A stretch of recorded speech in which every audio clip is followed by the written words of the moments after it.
Samsung Galaxy plan that will help Samsung to beat everyone this year, including Apple. Sure, Samsung has made a few mistakes this year, but they do innovations that no one can deny. We're also going to be talking about the Huawei's current situation and how this is a bad news for Apple, which in return is a good news for Samsung's continued domination. Now, Samsung was the first company to do the OLED punch hole design with their Galaxy S10 devices, and only this year we see this coming to Huawei, OnePlus, and other brands.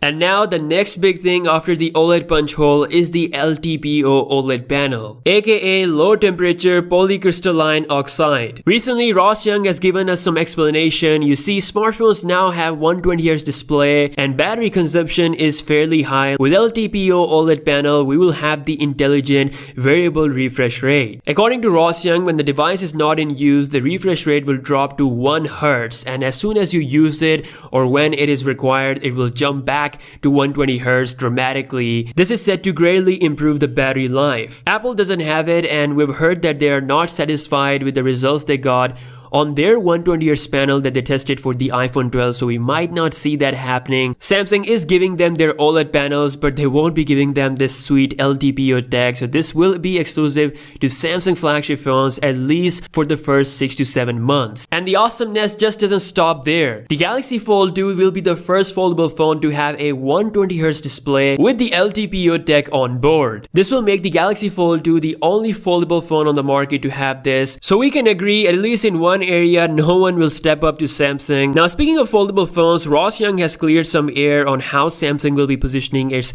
Galaxy foldable devices. So right now, Samsung has no plan on replacing the Galaxy Note series with the foldable devices. The Z Flip is actually said to be the part of Galaxy S lineup, and the Galaxy Fold is said to be the part of the Galaxy Note lineup. So for now, we're gonna see Note, S, and foldable devices along with Z Flip to exist collectively, so nothing will be replaced, at least for a few years. This is what Samsung's current strategy is. He also said that a cheaper foldable phone at $1,100 is not possible right now. So that rumor we heard a couple of days ago will probably not gonna happen. But what can happen is that Samsung could bring a Galaxy Fold 1 with a new branding at a cheaper price, but it still could be around $1,400 to $1,500. If you're gonna spend that much money, then it's better to just spend $1,700 or $1,800, whatever the price will be for the Galaxy Fold 2, which will have the best hardware and is said to be $100 cheaper than the previous generation, which is awesome. Now, nature is working in Samsung's benefit as well. Two of the biggest Samsung rivals, Huawei and Apple, they're about to go war on each other. Huawei was closing in on making the first Android 5nm chip for its Huawei Mate 40 device, but seems like that might not happen thanks to new United States restrictions. US just extended the ban on Huawei for another year.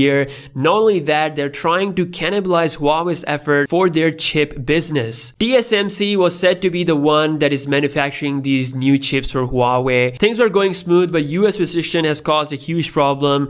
In order to do business with Huawei, they would need to have a special license. So this means there is a possibility we might not see the 5nm chip on Mate 40 Pro, the Crane 1000, to its completion. If that doesn't happen, in response to that, China could punish US brands, especially Apple. Apple had pretty good sales in China, but this time they won't just sit quiet, and they could do serious damage with their own restrictions on these US firms that kind of depend on China for various things. So collectively, they could cause up to $35 billion of damage to US. So the whole fight between Huawei and Apple and China and US, there's one brand that is standing on the side who is still the #1 manufacturer in the world, and that is Samsung. With this whole situation and Samsung's exclusive access to the LTPO tech, they're definitely gonna beat everyone this year, at least in some areas. So yeah, definitely let me know your thoughts in the comment section below. What do you think about this whole Huawei situation? Do you think China should respond back with its own US restrictions and punish Apple? Drop a comment and I'll see you guys in the next one. Peace out.